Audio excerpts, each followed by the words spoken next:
Okay, चलो let's start with all the concepts की exactly neural control and coordination में क्या क्या है। जितना भी आपने फिजियोलॉजी पढ़ा अब तक, आपने बहुत सारे organ systems and depending upon them basic life processes आपने पढ़े हुए हैं। जो बेसिक लाइफ प्रोसेसेस है उसमें हमने कुछ चीजें देखी related to digestion, sometimes excretion, respiration, कि एग्जैक्टली ओवरऑल एक पर्सन का मैकेनिज्म कैसे हो रहा है, ये चीजें आपने देखी। अब आपको देखना है कि यही सारे मैकेनिज्म्स को कैसे कोऑर्डिनेट किया जाता है, उनकी मॉनिटरिंग कैसे हो पाती है। So it's all about monitoring. Then one more part, monitoring के साथ साथ देयर रेगुलेशन, उनको रेगुलेट करना बहुत जरूरी है। मॉनिटरिंग का मतलब है सिर्फ ध्यान देना कि वो चीज सही चल रही है या नहीं चल रही है। रेगुलेशन का मीनिंग है कि उनकी फ्रीक्वेंसी, इसमें वर्क का जो स्पीड है उसकी फ्रीक्वेंसी या स्पीड में चेंजेस लेकर आना। For example related to your heart rate, तो हार्ट रेट का जो भी फ्रीक्वेंसी है वो बढ़ता भी है, वो घटता भी है, डिपेंडिंग अपॉन द सिचुएशन। और इन सब चीजों पे सबसे ज्यादा रिस्पॉन्सिबिलिटी जो मेन आता है वो किसका होता है? Neural control.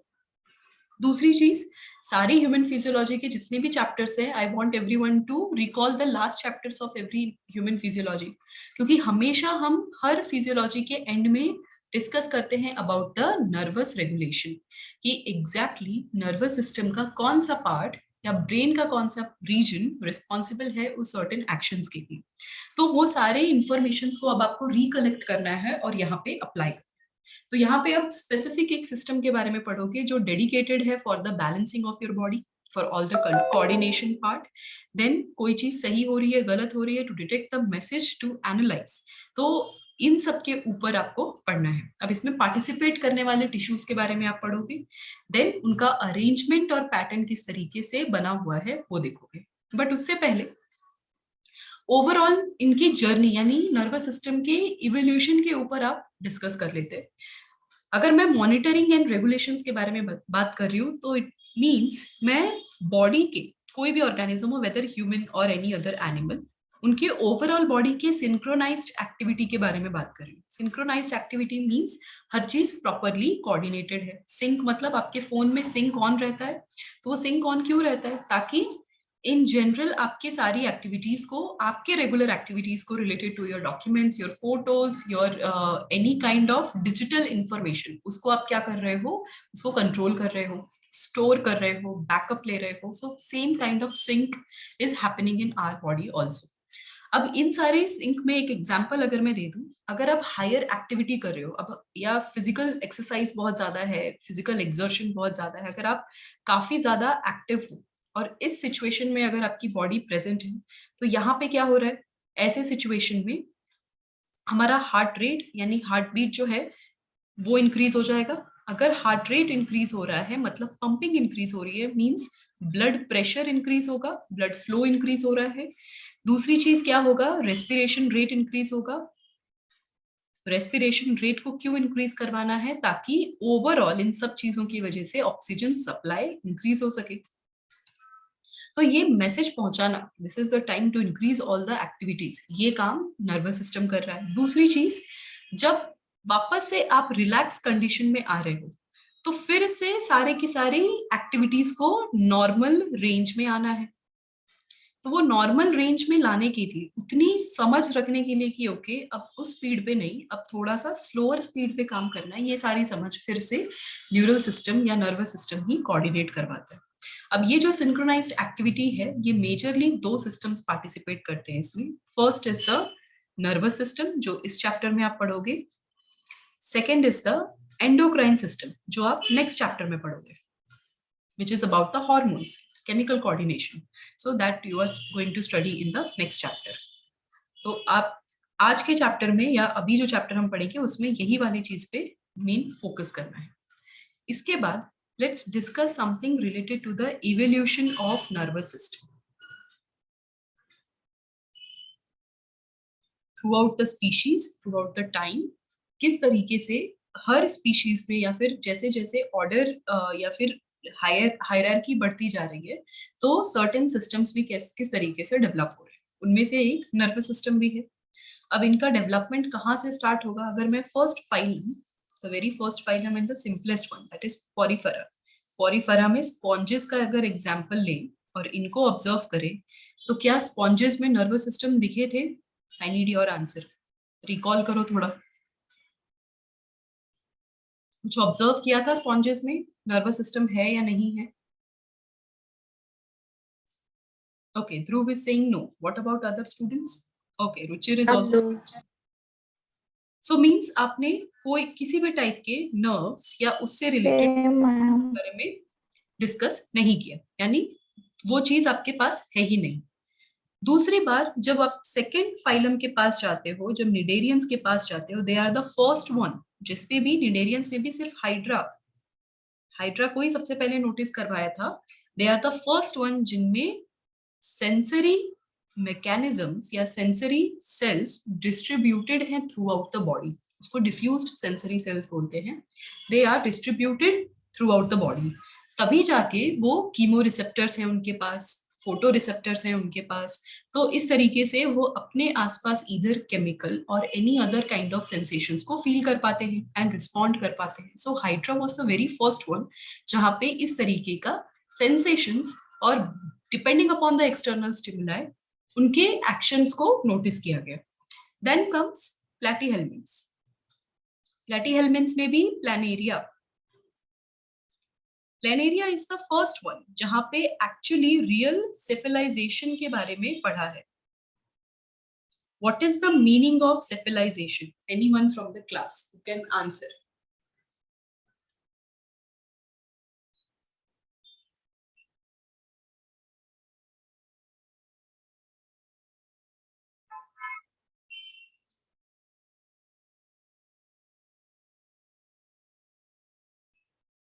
Nervous system. Okay, nervous system.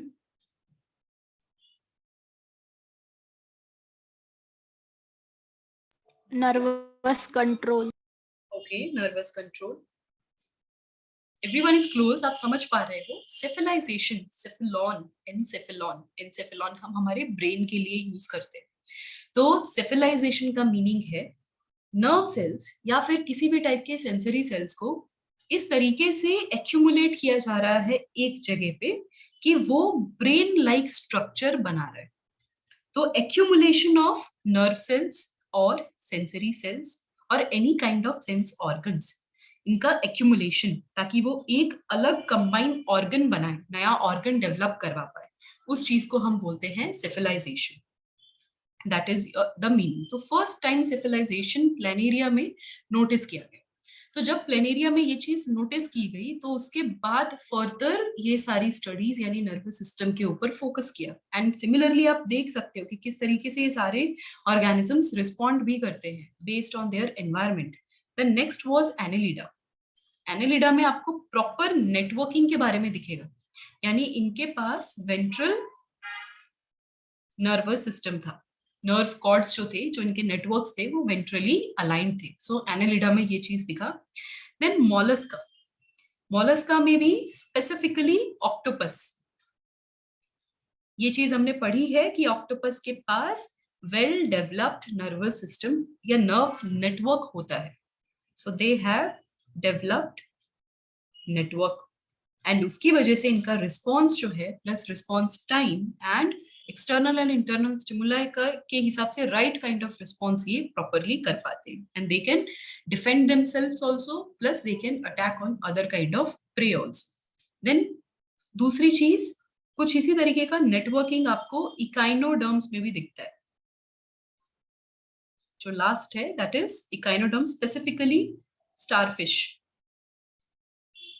यहाँ पे भी आप नेटवर्क, नर्व के नेटवर्क्स के बारे में देखते हो। तो इन सारे ऑर्गेनिजम्स, यानी मैं नॉन कॉर्डेट्स के बारे में बात कर रही हूँ बेसिकली, तो इनमें क्या था, इनमें हमने बेसिकली नेटवर्क्स यानी कुछ स्पेसिफिक सेंसरी सेल्स, जिसको आज हम न्यूरॉन्स बोल रहे हैं, उन्हीं सेल्स का स्पेसिफिक डिस्ट्रीब्यूशन, किसी में हाईली डिस्ट्रीब्यूटेड है, किसी में लेस डिस्ट्रीब्यूटेड है, ये सारी चीजें देखी। Then when it comes to chordata and specifically chordata में वर्टिब्रेटा जब आता है, तब जाके proper nervous system including brain, then उनसे इमर्जिंग सारे नेटवर्क्स के बारे में हम डिस्कस करते हैं। जब आप प्रॉपर नर्वस सिस्टम के बारे में डिस्कस करते हो, I will come back to this slide also. तो वो पूरा का पूरा जो नर्वस सिस्टम होता है it is actually divided into 2 specific regions, जो कि अब हम ह्यूमन नर्वस सिस्टम के अंदर पढ़ेंगे। तो सबसे पहले हो गया सेंट्रल नर्वस सिस्टम,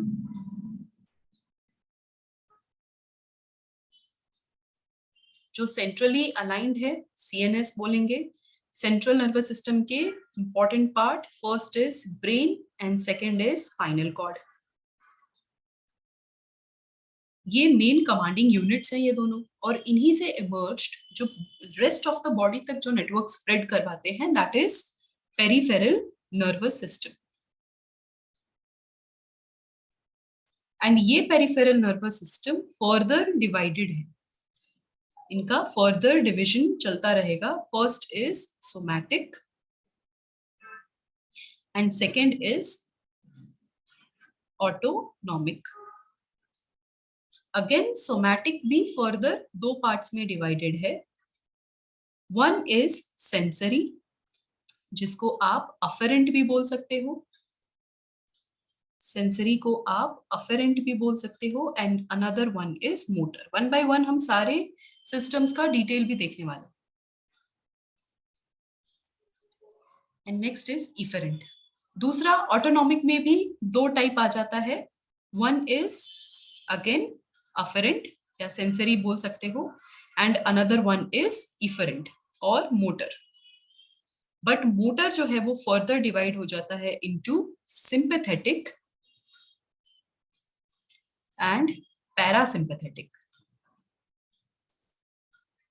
अब इसका मीनिंग हुआ क्या? सबसे पहले मेन कमांडिंग पॉइंट्स यानी ब्रेन, और उसके बाद उसका एक्सटेंडेड स्पाइनल कॉर्ड, एंड यहां से क्या हो रहे हैं, बाकी सारे जो नर्व्स हैं और नेटवर्क्स अपना कनेक्शन बना रहे हैं। इधर हर जगह से यहाँ पे आ रहे हैं या फिर यहाँ से इमर्ज होके दूसरे जगह पे जा रहे हैं। डायरेक्शन बाय डायरेक्शनल हो सकता है। दूसरी चीज जो है क्या बोलते हैं कि पेरिफेरल नर्वस सिस्टम में 2 कंडीशन हो गई, one is somatic, one is autonomic. अभी सोमैटिक के, सेंसरी और मोटर के बारे में मीनिंग क्या है? कभी भी अगर एक्सटर्नल और इंटरनल स्टिमुलाई हो रहा है डिपेंडिंग अपॉन स्पेसिफिक साइट, यानी किसी जगह पे कि प्रॉपर एग्जैक्टली उस लोकेशन पे क्या चल रहा है, उसके हिसाब से वो मैसेज रिसीव करना। अगर मैसेज को रिसीव करके ब्रेन तक लेके जा रहे हैं, so the receiving part is the sensory part. उसने सेंस किया कि ऐसा हो रहा है, that is your sensory nervous system. Then comes your motor nervous system, मतलब after sensing और getting the information, brain अब क्या करेगा, वो सारी चीजें एनालाइज करेगा। एनालाइज करके इधर ब्रेन और स्पाइनल कॉर्ड उसका रिस्पॉन्स वापस भेजते हैं। तो जब रिस्पॉन्स देते हैं सर्टेन, मे बी वो उस साइट पे हो सकता है या किसी और साइट पे भी उसका रिस्पॉन्स हो सकता है, तो अगर ऐसा कर रहे हैं तो उस चीज को हम बोलते हैं मोटर। तो यानी इसमें एग्जैक्टली क्या हो रहा है, ब्रेन रिस्पॉन्स शो करता है और मेन एक्शन, जिसको आप एक्शन बोलते हो कि एग्जैक्टली उस ऑर्गेनिज्म ने इस तरीके से रिएक्ट किया। So that reaction is nothing but the motor nervous system. Then होता है autonomic nervous system. Autonomic nervous system में मेजॉरिटी हम इनवॉलंटरी एक्शंस के बारे में बात करते हैं। Involuntary actions, can anyone give some examples? Digestion. Okay, good.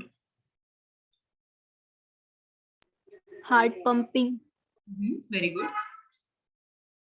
So basically either involuntary और unconscious type of actions जो आपके बॉडी करते हैं।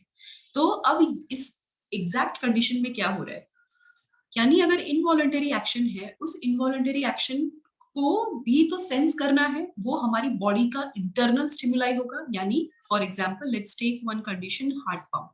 तो अगर हार्ट पंप कर रहा है तो कभी हार्ट रेट कम होगा, ज्यादा होगा या कोई तकलीफ होगी, वो भी तो इंटरनल स्टिमुलाई हो गया बॉडी के लिए। उस इंटरनल स्टिमुलाई को रिसीव करने के लिए कोई होना चाहिए, सो दैट्स व्हाई सेंसरी। उसके बाद उसका रिस्पॉन्ड देने के लिए, उसका रिस्पॉन्ड देने के लिए भी होता है, that is motor. Now motor is divided into further 2 part, sympathetic and parasympathetic. Sympathetic मतलब इन्हीं सारे इनवॉलंटरी एक्शंस को हाइप करना, यानी उनके एक्शंस और उनके रेट को एलिवेट करेंगे, उनके रेट को इंक्रीज कर देंगे, उस चीज को बोलते हैं हम सिंपैथेटिक। जैसे कि फॉर एग्जाम्पल इमरजेंसी कंडीशन है, एड्रीनलिन रश हो चुका है। अगर एड्रीनलिन रश हो चुका है मतलब बॉडी ने सेंस किया कुछ, उस सेंस की वजह से एड्रीनलिन रश किया, दैट इज द रिस्पॉन्स।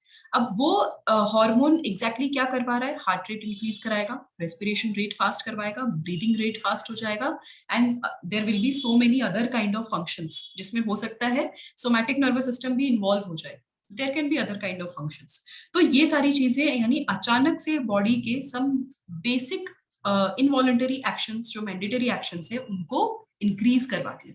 तो अगर ये चीज इंक्रीज हो रही है तो उस चीज को हम बोलते हैं सिंपैथेटिक। बट क्या कॉन्स्टेंटली उस इंक्रीज फॉर्म में बॉडी रह सकती है? Is it the normal range? No. वो उस टाइम के लिए बस वो इंक्रीज फॉर्म में है, उतनी एनर्जी स्पेंड नहीं कर सकते कॉन्स्टेंटली। तो वापस से बॉडी को रेगुलर रेंज में या नॉर्मल कंडीशन में लाने के लिए फिर से पैरासिम्पैथेटिक नर्वस सिस्टम होता है। सो ये क्या करता है, सिंपैथेटिक नर्वस सिस्टम का जो भी फंक्शन है उसकी वजह से जो भी हुआ उसका काउंटर इफेक्ट देता है parasympathetic. Understood everyone? Yes ma'am. Yes, ma'am. ध्रुव आपने बताया somatic, okay, cranial and spinal, correct. जब हम डिटेल में वन बाय वन आपको बताऊंगी देन दैट मोमेंट मैं आपको फिर प्रॉपरली एक्सप्लेन करती हूँ। अभी हम सुपरफिशियली देखते हैं क्योंकि मुझे नेक्स्ट पार्ट आपको न्यूरॉन्स और एज अ टिश्यू आपको थोड़ा सा डिटेल बताना है। So does anyone need to see the first slide? Yes, ma'am. Ma'am, for yes 2 minutes. Ma'am. Okay,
okay. Students, I think my network connection was unstable, so I lost the screen. जो मैंने आपको जो तभी लिखा था वो screen, I think I lost it. आप लोगों ने लिखा था फर्स्ट स्क्रीन? यस मैम, हो गया। ओके, अगर फर्स्ट लिखा था तो सेकंड आप रिकॉर्डिंग में वापस से देख सकते हो। आई एम नॉट श्योर, वो मे बी मैंने स्क्रीन सेव नहीं किया, उससे पहले वो लॉस हो गया। So please watch the recording again उस पोर्शन को ढूंढने के लिए। Okay, anyway let's start with the neural tissues. सबसे पहले टिश्यूज के बारे में हम समझेंगे। ऑलरेडी आप लोगों ने स्ट्रक्चरल ऑर्गेनाइजेशन में टिश्यूज पढ़ा है, तो अब मैं आपसे भर भर के क्वेश्चंस पूछूंगी अबाउट द टिश्यू पार्ट, क्योंकि ये काइंड ऑफ आपका ये रिविजन और रिकॉल सेशन है। न्यू पार्ट होगा इलेक्ट्रिकल इंपल्स, उनके कंडक्शन से रिलेटेड डिस्कस करना, that I am going to explain. But उससे पहले आपको मुझे बताना है कि न्यूरल टिश्यू का आपको क्या क्या एग्जैक्टली याद है चीजें। पहली चीज, न्यूरल टिश्यू का ओरिजिन, कौन सा जर्मिनल लेयर एक्चुअली रिस्पॉन्सिबल होता है?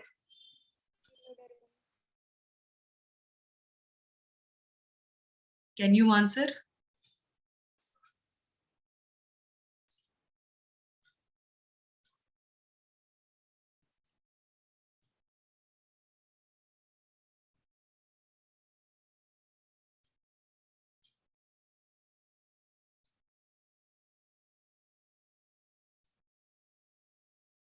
Okay, Dhruv is saying mesoderm.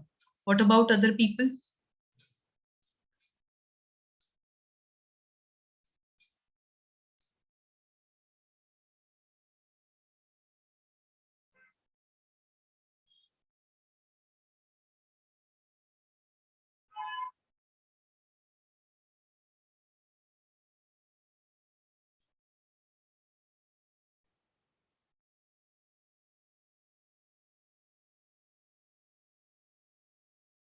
Okay.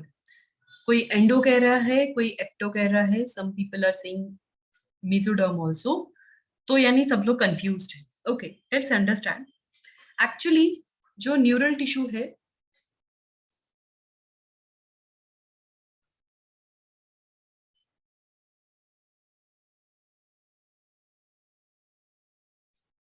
okay, is my voice audible? Am I audible?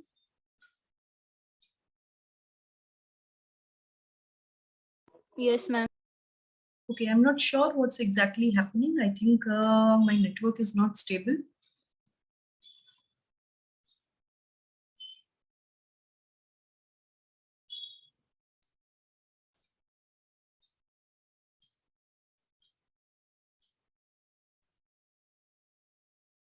Okay, yes.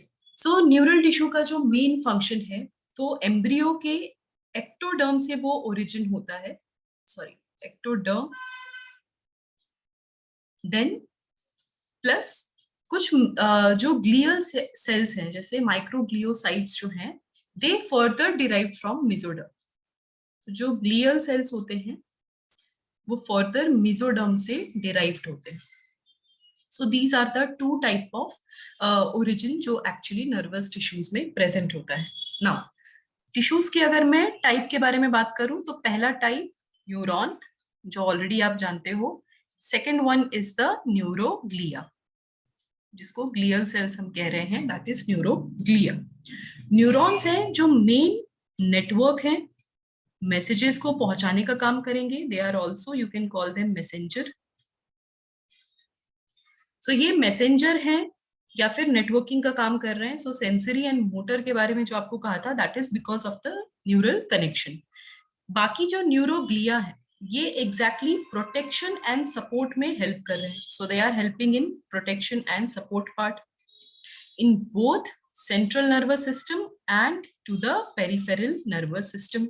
So ये small dotted structures होते हैं, यानी small cells हैं जो कि न्यूरॉन्स के नेटवर्क के बीच बीच में प्रेजेंट होते हैं, उनके बीच में एम्बेडेड होते हैं. सो अभी सबसे पहले हम क्या देखेंगे, पहले न्यूरॉन और उससे रिलेटेड स्ट्रक्चर को समझ लेते हैं कि क्या क्या चीजें प्रेजेंट है, कौन कौन से स्ट्रक्चर है. सो टेक्निकली अगर मैं टिपिकल स्ट्रक्चर ड्रॉ करने की कोशिश करूं,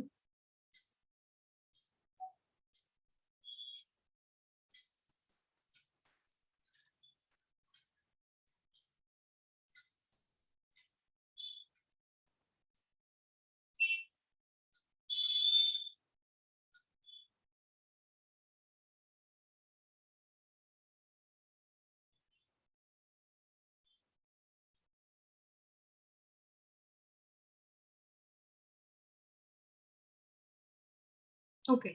सो this is the typical nerve cell या न्यूरॉन जो कि आप हमेशा से देखते हैं.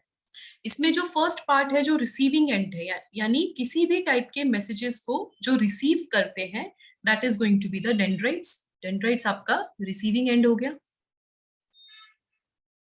यानी ये ओवरऑल जो न्यूरॉन सेल है या सेल बॉडी कह लो, इसका one of the important processes, उनका एक्सटेंशन या फाइब्रस एक्सटेंशन आप बोल सकते हो, वो है डेंड्राइट्स. देन उसके बाद जो मेन पार्ट है, जो मैंने डॉटेड फॉर्म में दिखाया हुआ है, that part is nothing but the cyton या फिर cell body.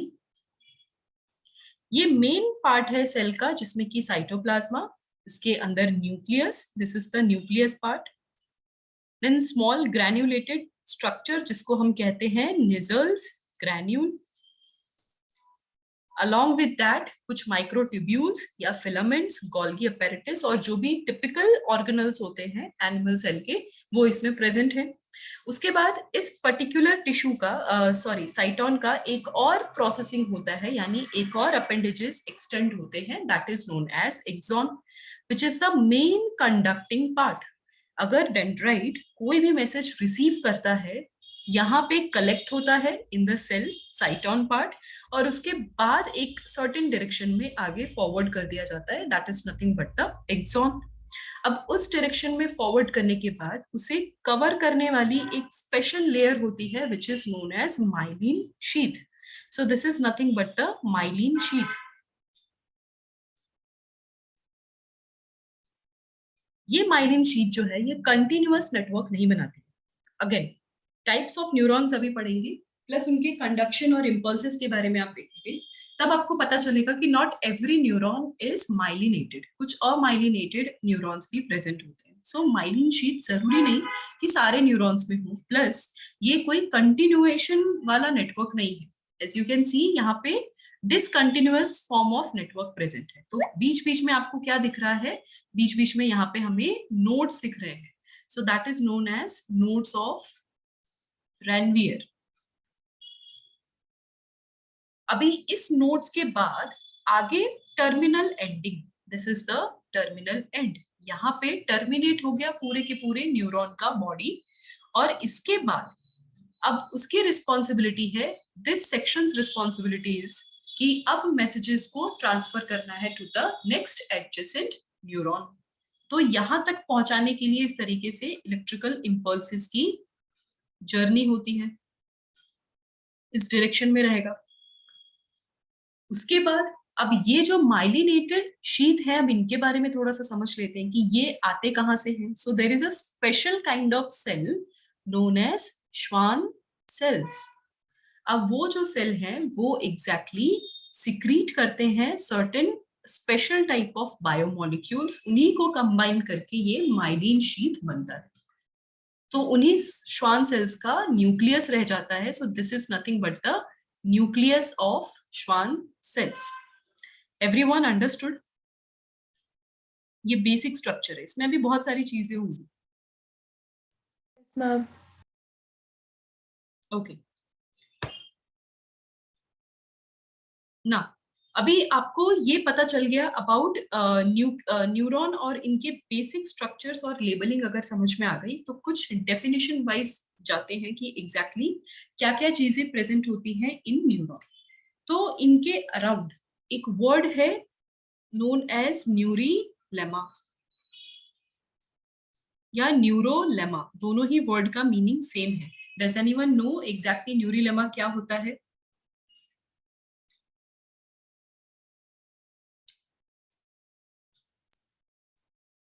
Membrane.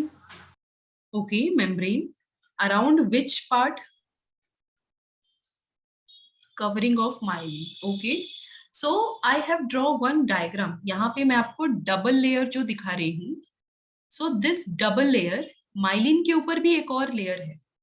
That layer is the cytoplasmic layer. तो श्वान सेल्स के साइटोप्लाज्मिक लेयर और covering is known as neurilemma. एक और वर्ड आ जाता है दैट इज मेड्यूलरी नर्व या मेड्यूलरी शीथ। अगर नर्व्स के आसपास माइलिन शीथ प्रेजेंट है, सो माइलिन शीथ अगर प्रेजेंट होगा, सो उस चीज को हम बोलेंगे मेड्यूलरी शीथ। और इसी टाइप के न्यूरॉन को हम बोलते हैं मेड्यूलेटेड न्यूरॉन या मेड्यूलरी न्यूरॉन। तो अब ये जो माइलिन शीथ है एग्जैक्टली ये क्या है? ये भी श्वान सेल्स का सिक्रीशन है, but this is the form of fatty acid.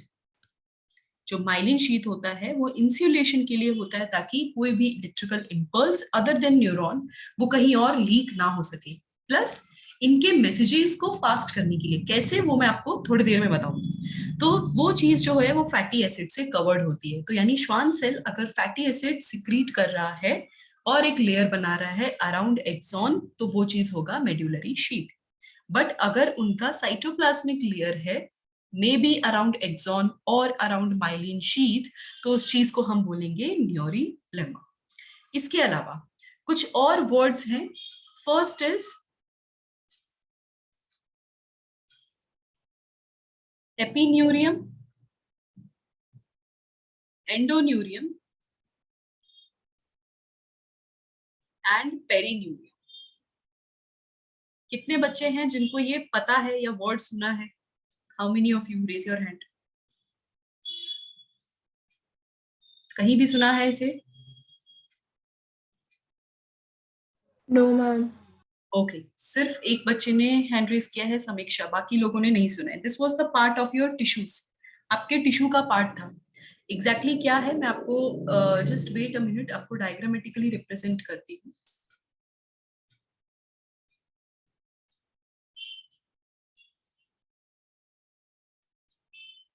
Can you all see the diagram? Yes, ma'am. तो अब एग्जैक्टली हम देखते हैं क्या है। इतना तो पता है कि नर्व्स जो हैं, जो नर्व फाइबर्स हैं या एक एक न्यूरॉन जो है वो बंडल्स में अरेंज्ड होते हैं।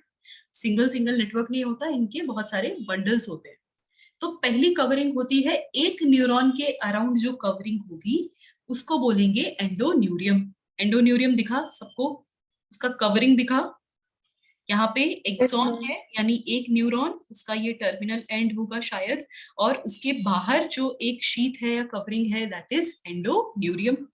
ऐसे बहुत सारे बंडल्स हो गए और उनके एक बंडल के ऊपर अगर जो कवरिंग है दैट इज पेरीन्यूरियम, और सेवरल बंडल्स यानी सेवरल पेरीन्यूरियम के अराउंड एक और कॉमन बंडल है दैट इज योर एपीन्यूरियम। और ऐसे ही जो बंडल्स होते हैं, एक बंडल को हम न्यूरॉन फेसिकल बोलते हैं। सो फेसिकुलर कवरिंग को भी आप पेरीन्यूरियम बोल सकते हो। ये बात समझ में आई? Yes, ma'am. Diagram, take your time and then tell me ये सच में समझ में आया या नहीं आया।